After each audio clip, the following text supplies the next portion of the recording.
Air France flight AF447 Brazil থেকে প্যারিসে যাচ্ছিল।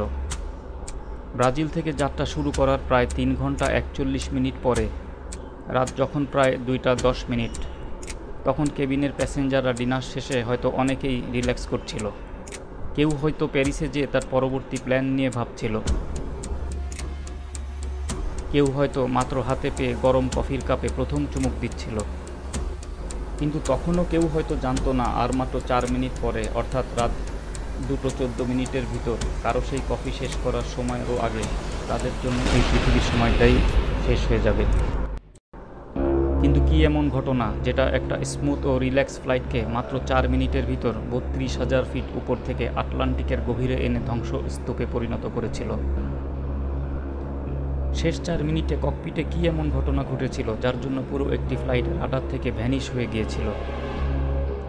এয়ার ফ্রান্স ফ্লাইট AF447 এর ককপিটে সেদিন কি ঘটেছিল সেটা জানতে চাইলে ভিডিওটি পুরো দেখুন।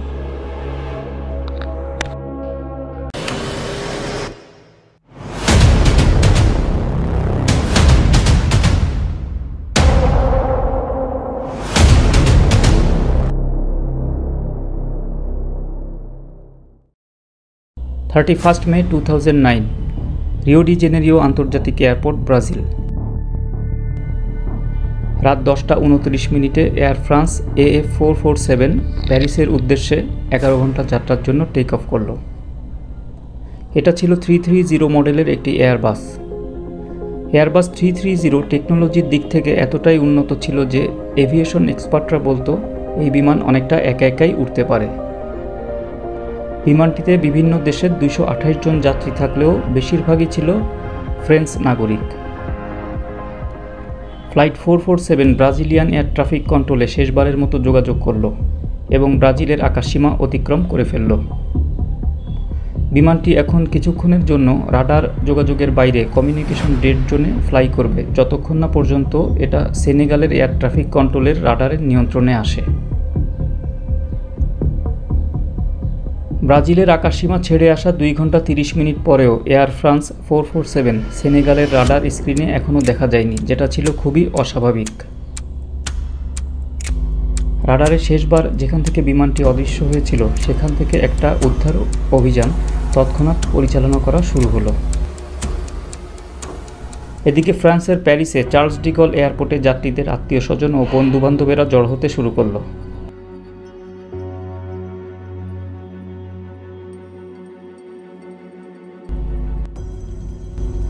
এয়ার ফ্রান্স কর্তৃপক্ষ ফ্লাইটের অদৃশ্য হয়ে যাওয়ার ব্যাপারে একটা ঘোষণা দিল। This is a catastrophe, undoubtedly, and we have lost an aircraft with 228 people on board. মনে হলো ফ্লাইট 447 228 জন যাত্রী নিয়ে হঠাৎ করেই ভ্যানিশ হয়ে গেল। বিমানটি থেকে কোনো বিপদের সংকেত ছিল না এবং রাডারেও বিমানের কোনো অস্তিত্ব পাওয়া গেল না।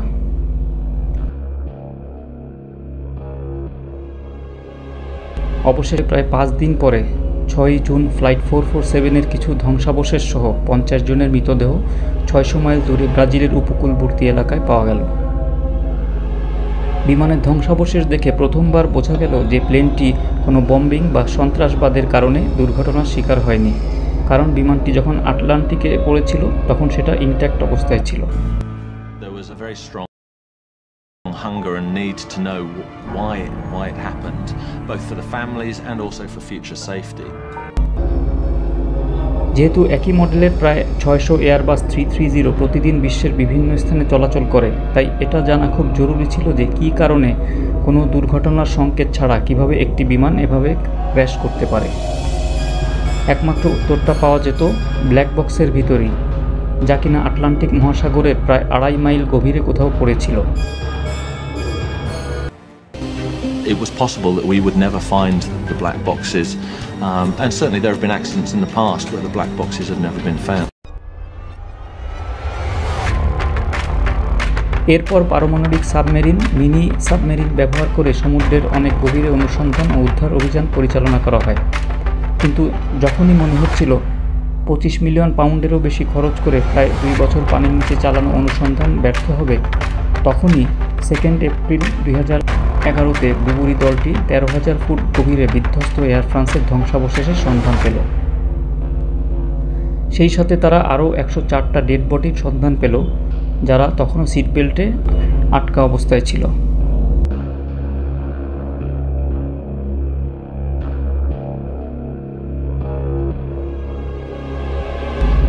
আটলান্টিকের গভীরে ডুবুরিরা তারপরেও ধ্বংসাবশেষ অনুসন্ধান করছিল। অবশেষে তারা সেটা খুঁজে পেল যেটা তারা খুঁজছিল, যা ছিল প্লেনটির ব্ল্যাক বক্স। যে 228 জন নিহত হয়েছিল তাদের পরিবারের কাছে এখন দুর্ঘটনাটি আসলে কেন ঘটেছিল সেই কারণটা ব্যাখ্যা করা যাবে। ব্ল্যাক বক্স থেকে পাওয়া ইনফরমেশনগুলো থেকে এখন জানা যাবে শেষ মুহূর্তে আসলে কি হয়েছিল।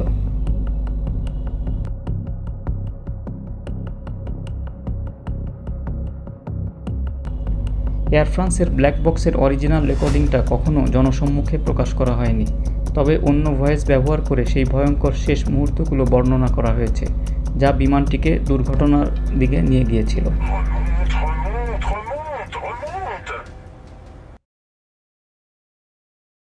ব্ল্যাক বক্স উদ্ধার করে ডেটা অ্যানালাইসিস করার পরে ফ্লাইট 447-এর শেষ মুহূর্তগুলো সম্পর্কে যা জানা গিয়েছিল, এখন আমরা সেই ঘটনাগুলো জানব।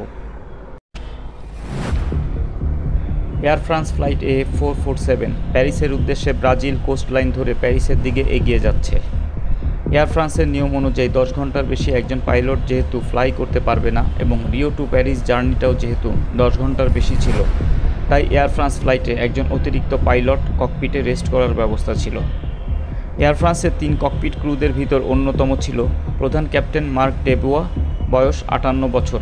এয়ার ফ্রান্সে তার চাকরির বয়স ছিল 30 বছর।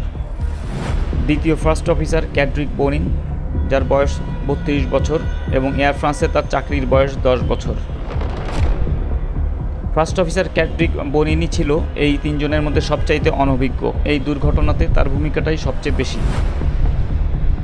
এবং 3 number first officer David Robert, তার বয়স 37 বছর এবং এয়ার ফ্রান্সে তার চাকরির বয়স 10 বছর। যেহেতু এটা প্রায় 11 ঘন্টার ওভারনাইট জার্নি ছিল, তাই ফ্লাইটের পাইলট ইন কমান্ড ক্যাপ্টেন ডেবুয়া নিয়ম অনুযায়ী একজন সহ পাইলট ডেভিড রবার্টকে প্রথম বিশ্রামের জন্য পাঠিয়েছিলেন, যাতে তিনি দ্বিতীয় বিশ্রামে যেতে পারেন। এই মুহূর্তে ক্যাপ্টেন ডেবুয়ার ডান পাশে সহ পাইলট হিসেবে ছিল এই 3 জনের ভিতর সবচাইতে কম অভিজ্ঞতা সম্পন্ন ক্যাড্রিক বোনিন। টেক অফ করার প্রায় 3 ঘন্টা পরে এয়ার ফ্রান্স 447 প্রায় 35,000 ফুট লেভেল মেনটেন করে রাডার ডেড জোনে স্মুথলি ফ্লাই করছিল। এখনও পর্যন্ত প্যাসেঞ্জার কেবিন এবং ককপিটে সব কিছুই খুব স্বাভাবিক ছিল।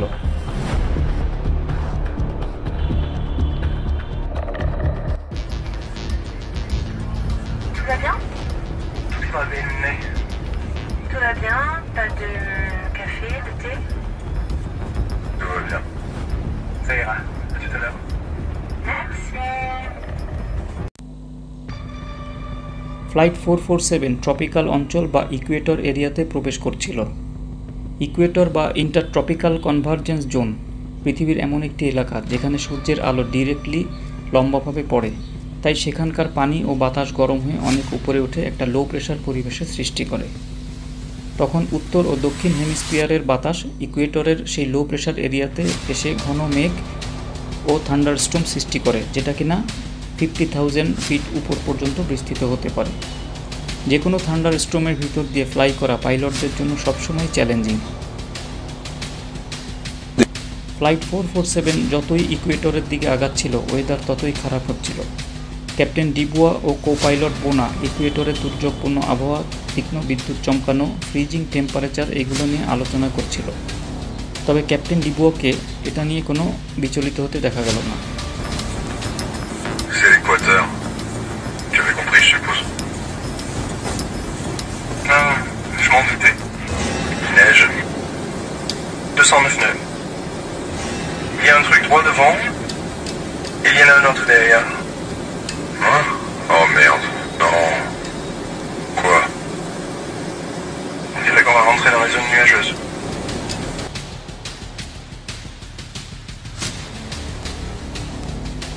ফ্লাইট 447 এখন ইকুয়েটরের ঘন মেঘ ও থান্ডার স্টর্মের ভিতর দিয়ে এগিয়ে যাচ্ছে। C'est tout ce qu'il nous fallait, monsieur de Saint. d'Elme. Captain Dubois copilot বনিনকে সেন্ট এলমো সম্পর্কে ধারণা দিচ্ছিল, যেটা বিদ্যুতের ব্রাইট ফ্লাশ বা আগুনের রেখার মতো দেখা যাচ্ছিল। ক্যাপ্টেন বোনাকে এটা বলেও সতর্ক করলো যে কিছুক্ষণ পরেই তিনি যখন তার রেস্টে যাবেন তখন ফ্লাইটের কন্ডিশন খুবই আনস্টেবল বা টার্বিউলেন্ট থাকবে। J'avais pas l'impression qu'il allait y avoir de l'orage. Il va y avoir des turbulences quand j'irai dormir. Bon, bah y a plus qu'à le réveiller, hein, c'est ça? এরপরেই captain ডিবুয়া তার জীবনের সবচাইতে অপরিণামদর্শী ও দুর্ভাগ্যজনক দুইটি সিদ্ধান্ত নিলেন, যেটা তখন থেকে মাত্র 19 মিনিট পরেই তাদের এবং সব যাত্রীদের করুণ ভাগ্য নির্ধারণ করে দিতে যাচ্ছিল।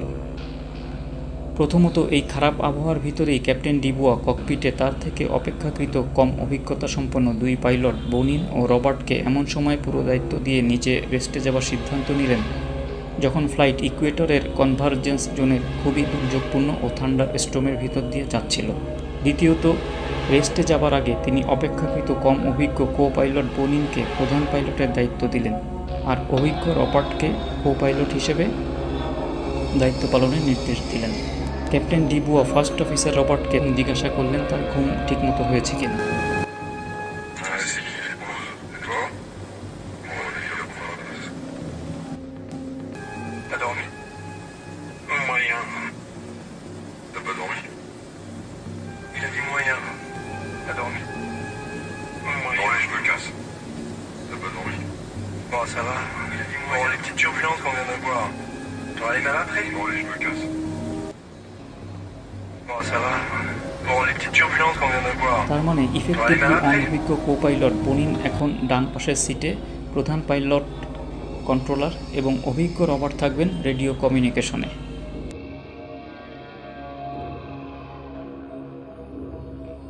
দুই কো পাইলটকে ব্রিফিং দিয়ে ক্যাপ্টেন ডিবুয়া বিশ্রাম নিতে ককপিট ত্যাগ করেন আর তখনই ওয়েদার আরও বেশি খারাপ হতে শুরু করে। রাত 2:05। পাইলট কেবিন ক্রুদের ডেকে সতর্ক করলেন যে তারা একটা খুবই দুর্যোগপূর্ণ এলাকায় প্রবেশ করতে যাচ্ছেন। তারা যেন সেইভাবে প্যাসেঞ্জারদেরকে ব্রিফ করে দেয় এবং নিজেরা নিরাপদে থাকে। On va les appeler à l'arrière pour leur dire. Oui, Oui, Marilyn, c'est Pierre devant. Dis-moi, dans 2 minutes, on devrait passer une zone où ça devrait bouger un peu plus. Il faudra vous méfier. d'accord. On s'assoit alors. Ouais, je pense que ça serait pas mal. Je te rappelle dès qu'on est sorti de là.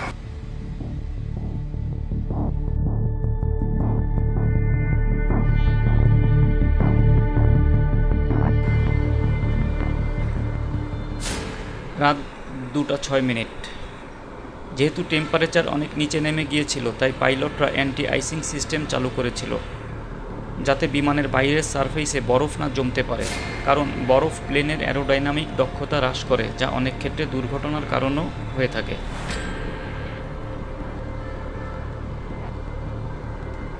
রাত 2:08।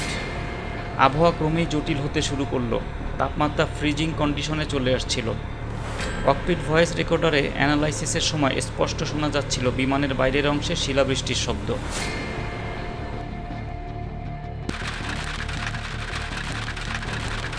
রাত 2:10। হঠাৎ autopilot disconnected হবার alarm বেজে উঠল। সম্ভবত বিমানের speed sensor Peter টিউবগুলিতে বরফ জমা হওয়ার ফলে সেন্সরগুলো সাময়িকভাবে সঠিক এয়ার স্পিড রিডিং দিতে না পারায় অটোপাইলট ডিসকানেক্টেড হয়ে গিয়েছিল।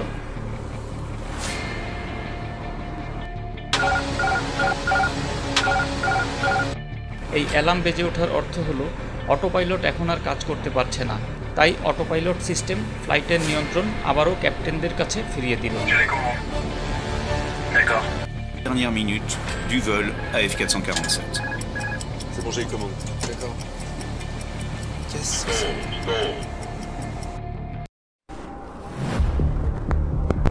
এখানে আসল ব্যাপারটা হলো অটোপাইলট ডিসকানেক্টেড হয়ে গেলেও বাকি সব কিছু ঠিকঠাকই ছিল। শুধু তাদের দুইজনের দরকার ছিল ম্যানুয়ালি লেভেল ফ্লাইট মেনটেন করা, কিন্তু বাস্তবতা ছিল 32,000 ফুট উচ্চতায় কম ঘনত্বের বাতাসে এবং ডার্ক নাইটে এমন একটা ক্রিটিক্যাল সিচুয়েশনে এই দুই পাইলটের কারোরই ম্যানুয়াল হ্যান্ড ফ্লাই করার অভিজ্ঞতা ছিল না। গত 2-3 মিনিটে বিদ্যুৎ চমকানো, অতিরিক্ত ফ্রিজিং টেম্পারেচার এবং সর্বশেষ অটো পাইলট ডিসকানেক্টেড হয়ে যাওয়া, এই ঘটনাগুলো দ্রুত ঘটে যাবার কারণে ক্যাপ্টেন হিসেবে দায়িত্ব পালন করা অনভিজ্ঞ বনিন হয়তো কিছুটা নার্ভাস হয়ে গিয়েছিল, কারণ তার সামনে বাইরের কোনো রেফারেন্স ছিল না। তাই সে বিমানের সাইড স্টিকটা পিছনে টেনে ধরল, যেটা ছিল বিমানের নোজ আপ বা ক্লাইম্ব কমান্ড। ফলে প্লেনটি শীঘ্রই প্রতি মিনিটে 7000 ফুট বেগে নোজ আপ অবস্থায় আরও উপরে উঠতে শুরু করলো। এখানে একটা জিনিস বুঝতে হবে যে একটি বিমান যখন একটা নির্দিষ্ট অ্যাঙ্গেল ক্রস করে নোজ আপ পজিশনে উপরে উঠতে থাকে, তখন বিমানের ফরওয়ার্ড স্পিড কমতে থাকে, আর ফরওয়ার্ড স্পিড কমে গেলে বিমানের উইংসের উপরে বাতাসের প্রবাহ কমে যেতে থাকে এবং একটা সময় বিমানকে ভেসে থাকার জন্য উইংস আর প্রয়োজন লিফট জেনারেট করতে পারে না, ফলে বিমানটি তখন নিচে পড়তে শুরু করে। এই সিচুয়েশনকে বলে স্টল। যেহেতু বোনা সাইড স্টিকটা পুরোপুরি টেনে ধরেছিল, তাই বিমানটি ক্রমশ উপরের দিকেই উঠছিল এবং তার স্পিডও কমে যাচ্ছিল, আর স্টল ওয়ার্নিং সাউন্ডটা ক্রমাগত বেজে যাচ্ছিল। ব্ল্যাক বক্স রেকর্ড থেকে দেখা যায় 1 মিনিটের ভিতরই অ্যান্টি আইসিং প্রসেসের জন্য স্পিড সেন্সরের আইস মেল্ট হয়ে সেন্সরগুলো আবার সঠিকভাবে কাজ করতে শুরু করে দিয়েছিল। কিন্তু এই দুইজন কো পাইলট অত্যন্ত প্যানিক হয়ে অপ্রয়োজনীয়ভাবে এয়ারক্রাফটকে নোজ আপ কমান্ড দিয়ে ফ্লাইটের পরিস্থিতি এমন একটা জায়গায় নিয়ে গিয়েছিল যে তখন সঠিক রিডিংগুলো খুব অদ্ভুত মনে হচ্ছিল। যেহেতু রবার্ট কিছুটা অভিজ্ঞ ছিল, তাই সে বিমানের ফরওয়ার্ড স্পিড যে বিপজ্জনকভাবে কমে যাচ্ছিল সেটা বুঝতে পেরে বনিনকে ক্লাইম্ব কমিয়ে স্পিড গেইন করতে বলল। Fais attention à ta vitesse. Ok, je redescends. Stabilise. Ouais. কিন্তু রবার্টের কোনো ধারণাই ছিল না যে তার নির্দেশনা সত্ত্বেও বনিন সাইড স্টিকটি পিছনেই নোজ আপ কমান্ড দিয়ে রেখেছিল। ফলে বিমানটি আরও উপরে উঠতে থাকে এবং এখান থেকে পরিস্থিতি আরও দ্রুত নিয়ন্ত্রণের বাইরে চলে যায়। Robert Crew calling bell press করছিল। সে চাচ্ছিল ক্যাপ্টেন ডেবোয়া যত তাড়াতাড়ি এসে ফ্লাইট নিয়ন্ত্রণ নিয়ে নেয় ততই ভালো, কিন্তু সে কোনো উত্তর পাচ্ছিল না। এয়ার ফ্রান্স ফ্লাইট 447 এখন সমুদ্র থেকে 7 মাইল উপরে এবং এখনও ক্রমাগত ক্লাইম্ব করে যাচ্ছে। যেহেতু বোনা সাইড স্টিক সম্পূর্ণ পিছনে টেনে রেখেছিল, ফলে প্লেনের নোজ প্রায় 40 ডিগ্রি আপ হয়ে গিয়েছিল এবং ফরওয়ার্ড স্পিড 100 নটিক্যাল মাইলের কম হয়ে গিয়েছিল। তাই এক পর্যায়ে 37,500 ফিটের পর বিমানটি আর ফ্লাই করতে পারছিল না, তখন বিমানটি ফল করা শুরু করল।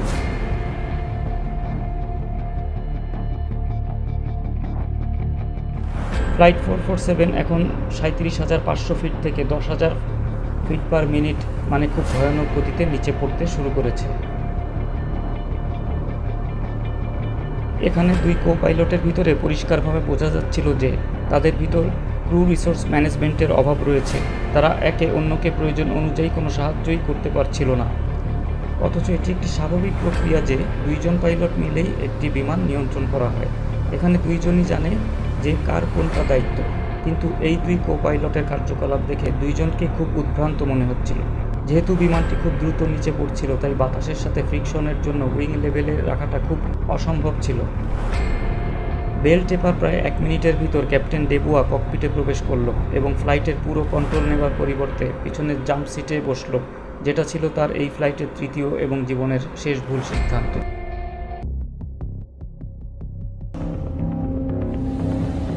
Bon, qu'est-ce qui se passe là? Qu'est-ce que vous foutez?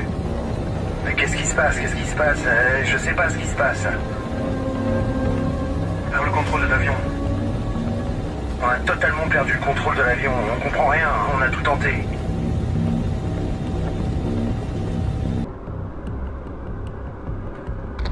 যখন ক্যাপ্টেন ডিবোয়া ককপিটে আসলো, তখন একটা সুযোগ ছিল যে একদম নতুন একজন হিসেবে পুরো প্রবলেমটাই তিনি হয়তো বুঝে ফেলবেন। কিন্তু যেহেতু তিনি বিমানের নিয়ন্ত্রণ না নিয়ে পিছনের জাম্প সিটে বসেছিলেন, তাই সেখান থেকে ককপিটের ডিসপ্লে দেখে ফ্লাইটের ওই মুহূর্তের সিচুয়েশন বোঝার কোনো উপায় ক্যাপ্টেনের ছিল না। তিনি এটাও দেখতে পাচ্ছিলেন না যে বনিন শেষ 2 মিনিট যাবৎ কোনো কারণ ছাড়াই কন্ট্রোল স্টিকটা পুরো পিছনে টেনে ধরে আছে, যার জন্য বিমানটি স্টল হয়ে প্রতি মিনিটে 10,000 ফুট গতিতে নিচে পড়ে যাচ্ছে। এই পাইলটরা এতটাই বিভ্রান্ত হয়েছিল যে ক্রমাগত স্টল ওয়ার্নিং বেজে গেলেও কেউ স্টল শব্দটি উল্লেখ করল না। ক্যাপ্টেন ডিবোয়া মূল প্রবলেম না বুঝে উইং লেভেল করতেই ব্যস্ত হয়ে গেল।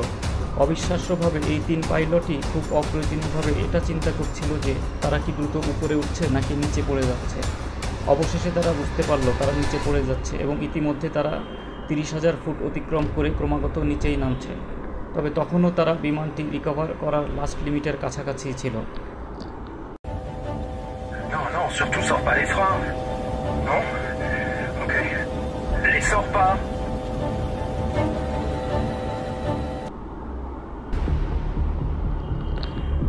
সময় এবং বিমানের উচ্চতা দ্রুত গতিতে ফুরিয়ে আসছিল, তবুও তারা বুঝতে পারছিল না যে বিমানটিতে কী হচ্ছে। তাদের মাথায় বিমান নিয়ন্ত্রণের যত বুদ্ধি ছিল সেটা তারা কাজে লাগাতে পারছিল না। তারা এতটাই প্যানিক ও বিভ্রান্ত ছিল যে তারা বুঝতে পারছিল না যে বিমানটি পুনরুদ্ধারের জন্য তারা যে পদক্ষেপগুলি নিচ্ছিল তা একেবারেই ভুল ছিল। বিমানটি এখন 10,000 ফিট ক্রস করে যাচ্ছে। দুর্ভাগ্যজনকভাবে 10,000 ফিট সেই শেষ লিমিট ছিল যা অতিক্রম করে ফেলার পরে কোনো সঠিক প্রক্রিয়াও এখন আর বিমানটিকে রক্ষা করতে পারবে না। কো-পাইলট রবার্ট প্যানিকড হয়ে বনিনকে ক্লাইম্ব করার জন্য চিৎকার করলো এবং বলল, we are going to die. কিন্তু এটা হতে পারে না। Remonte, remonte, remonte, remonte. Mais je cadre à fond là depuis tout à l'heure. এইমাত্র ক্যাপ্টেন ডিবোয়া গুরুত্বপূর্ণ ইনফরমেশনটি পেল। সে বুঝতে পারল পুরো ফ্লাইটটি বনিন স্টিকটি পিছনে টেনে ধরেছিল। Non, non, non, non, non, non, non, ne remonte pas. Non, non, non, non, descends. Alors donne-moi les commandes. À moi. যেহেতু বিমানটি প্রায় সমুদ্রের কাছাকাছি চলে এসেছিল, তাই বিমানের গ্রাউন্ড প্রক্সিমিটি ওয়ার্নিং সিস্টেম নিচের ওশেন ডিটেক্ট করে ফেলে এবং অটোমেটিকভাবেই পুল আপ ওয়ার্নিং সাউন্ড বেজে ওঠে। Vas-y, fais les commandes. Attention, je cabre. Je cabre, je cabre. Je cabre. Écoutez là, on est à 4 pieds. Je cabre là. Allez, tire. Allez, on tire. On tire, on tire, on tire. Mais c'est pas vrai. Mais qu'est-ce qui se passe? 10 degrés d'assiette. রাত 2টা 14 minute 28 second black বক্সের recording বন্ধ হয়ে গেল।